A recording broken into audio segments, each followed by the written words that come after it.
LFO, random LFO, so we can just go through to look at these graphically. Yeah, thank you, Fabius. Hold your applause, please hold your applause. Yeah, so in this LFO, you got an amount, you got a speed, you can set the shape of how it affects the sound. So if you can make it to where the LFO, let me turn the delay off here. Turn the amount up.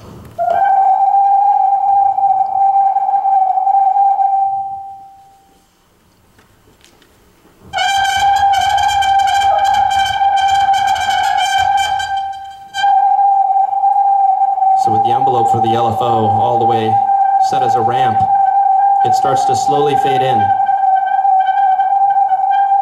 all the way up to the maximum setting of the LFO, which is really nice. And another LFO that is in here that's really cool is called Element, and this actually has there's a motion accelerometer in here that will tell the position of the device to the engine. Let me set this up a bit different.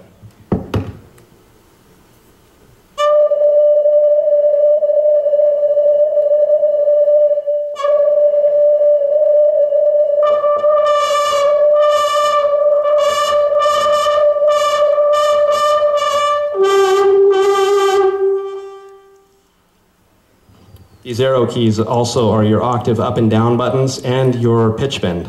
Right now, pitch bend is only set as an octave. They don't allow you to adjust it yet, but I've been lobbying hard for that. So teenage engineering guys, if you happen to see clips of this, please make it to where we can adjust the amount of pitch bend.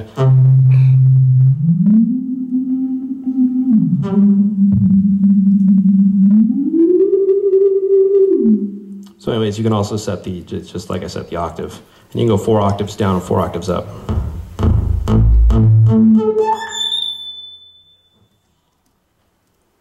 So anyways, that's kind of the basis of the cluster engine. Let me show you the digital engine, which is a bit different.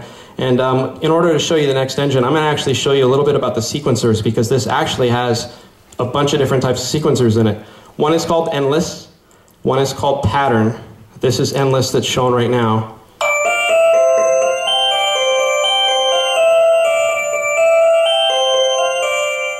So there's some neat things you can do here with this. If I put hold on, you can adjust the swing time with the green knob, and you can go negative swing time. You can change the speed of the sequence. Let me go back.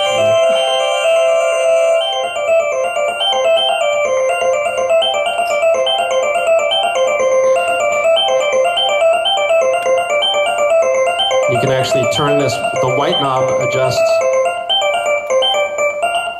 It will change the way the notes pulse, kind of as like a random feature, but you can set this up and do some really cool kind of sequence alteration in keeping your sequence in the same note structure that you programmed in. And then if you hold shift, again, shift the magic button, you can change the direction of the sequence.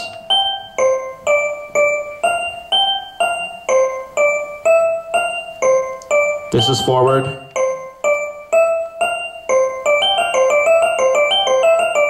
Random. Reverse. So that's pretty cool. So we'll just do a demonstration really quickly of how to program endless, and it's super neat because it's program it as you want it. It kind of sounds like a repetitive analog type of sequencer, but it's just a matter of holding shift down. Let me make sure it's going forward, but you hold shift down and just start playing notes.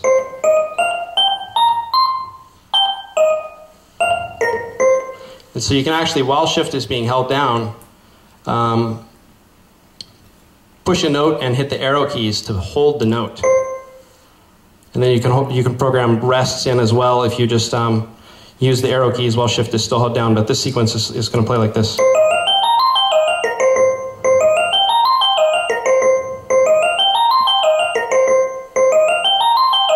I'll put that on hold and go back and show you a little bit about digital.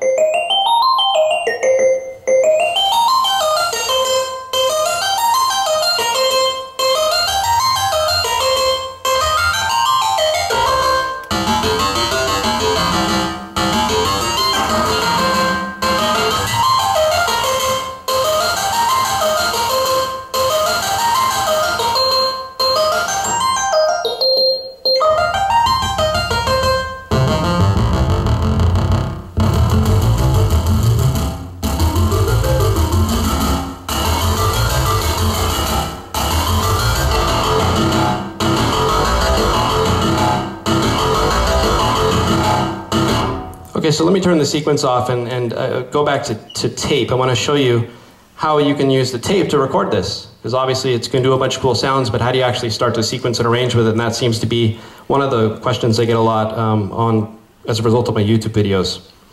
So let me go back and make sure this is on 8th. So as you can see, here's the tape. You can select tracks in the upper left-hand corner, tracks 1, 2, 3, and 4. And these are all mono tracks. And through the mix screen, you can actually pan them and they'll mix down to a stereo mix out. But on the actual tape, it's 4 mono tracks. And you can, in the tape screen, if you go to the actual metronome setting, you can set your BPM, you can set your tape speed. If you turn your tape speed all the way down, effectively you can get 24 minutes of 4 mono tracks each out of the device, but you're lessening the resolution every time you turn the tape speed down a little bit. And it's not actually that bad. You can get some pretty good results if you slow the tape speed down and end up with a 10-minute track or something like that and have it really not sound too bad, especially if you're going to end up putting it on vinyl records like we do. So let me go back to tape. If you hold down, because the tape sequence is, the synth sequence is active over here, in the tape screen, if you hold down the key, it's actually going to play from the screen. And you can, the neat thing about it is you can change the pitch of the bass note of the sequence from the screen. So I'm going to set up a loop on the tape. And at the top, buttons 1 through 3, which are used to select your synth engines or your drum sample engines, also are multifunction buttons in the tape control. And this one, I can set my in point with 1, and I'm going to jump ahead by holding shift and arrow to go up a couple bars, and I'm going to hit out. Now you can see I've got a green line indicating the loop of this particular piece of tape. Now I can hit record and start recording that sequence at any time. But the problem is, it's just random, it's out of time. I mean, it's not in sync. So how do you start it in sync? How do you get it in sync? Well, before I found out about what I'm about to show you, I was very frustrated with the machine because I couldn't ever get anything to be right on time because I'm a DJ trained musician. I didn't grow up a drummer and a synthesist and a piano player, and you know about the violin thing.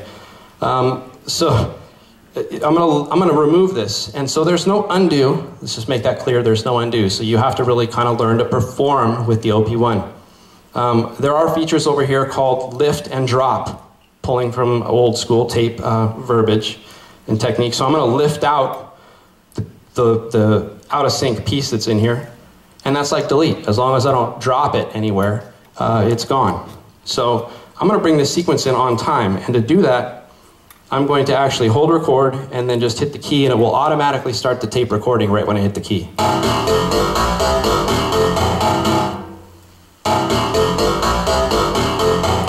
And that's it, it's now gone. It's on tape, and you have full-time control over going back and forth, and you can even turn the blue knob to slow things down, or if you're stopped and you want to jog through, because you can do cutting, like micro editing with this. Turn the blue knob, and it takes you back and forth through whatever you got on tape, which is pretty neat. Another thing that you can do when it's playing is you've got tape control buttons. So there's a reverse button, which will back you all the way up to the start of your tape. There's a jog button, and that's one where I'm also lobbying heavily to get that to be like a gate stutter effect with the ability to control time, but I haven't had much luck so far. And then the other button is the tape stop, which is actually probably the more used of these. You can actually stop the tape while you're playing, just like putting your hand on the tape recorder. So now that we've got a basic synth sound down, I want to show you a little bit about the drum engine. So let's go over to the drum engine. That's our radio sample.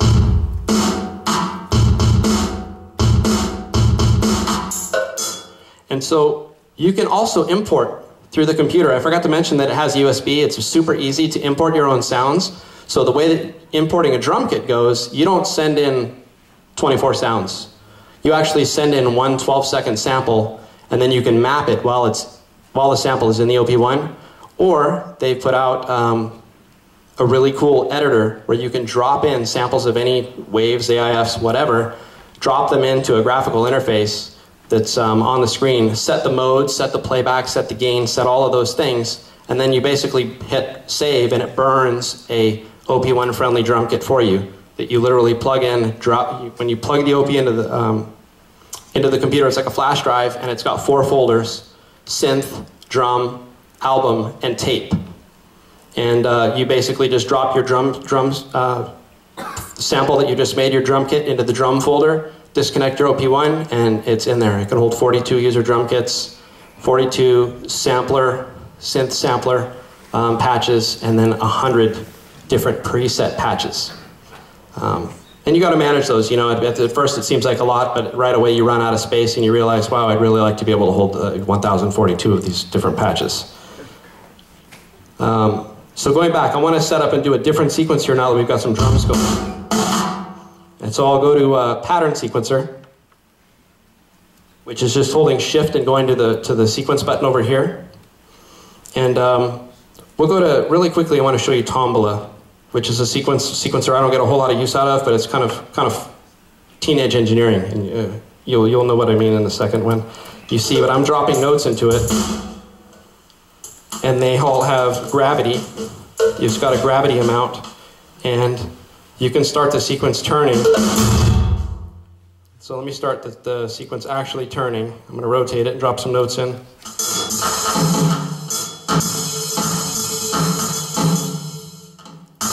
No gravity.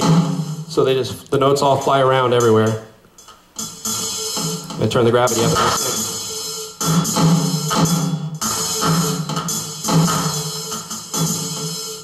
So you can use this to get some really cool random effects, and if you drop notes in that are all on a scale, you can end up with some really cool things, but it's totally random, other than, you know, depending on how you want to spin and set the sequence to work.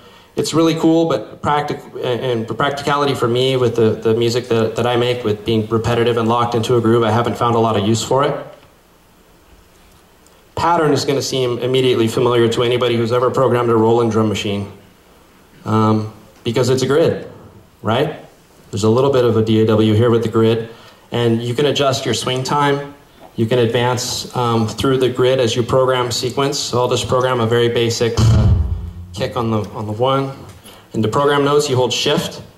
If I hold shift, every time I hold shift, it advances, and I can program different notes. I can use the arrows to go back and forth, and then hold shift and hit the note again to take them out. So let's just program a... That's fine, we'll find a backbeat.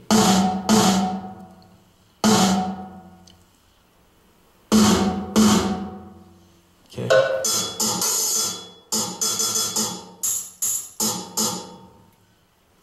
Program some hats in here. Whoops. Let's loop this and see what we got.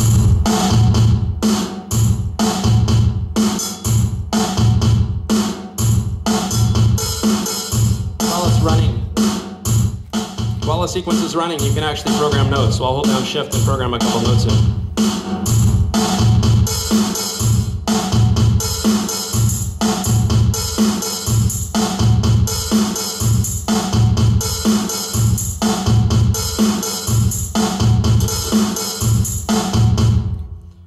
Okay, so that's basically just making a quick pattern, and you can go through, and there's no way to save your different pattern sequences. So I can't save this anywhere in the OP and go back and say later on, load me up sequence A, sequence B, whatever. It's what you see is what you get. So there's some limitation there, but as with the rest of this device, it's not trying to be Logic, and the limitation will force you into creative situations. I want to beat the synthesizer sometimes because I want to figure out how to do stuff I know musically how to do, but it's just not that obvious with the OP-1. And it kind of forces innovation. It's like, Pete, back in the day, we literally had a drum machine. And we made whole songs with a drum machine, because you can do a lot with toms, if you pitch them the right way. And when we added a synthesizer, you know, we found a whole new world awaited, and then we started spending too much money on gear, but that's another story. I'm sure none of you can relate to that. So, anyways, going back to not being able to save anything, you don't really need to, because if I turn this off right now, I don't have to save anything before I turn it off. It's actually going to turn back on with everything exactly like I have it. There's no need to save. You won't lose anything unless you delete it on your own. Even through the beta phase of this, I haven't lost a project. So.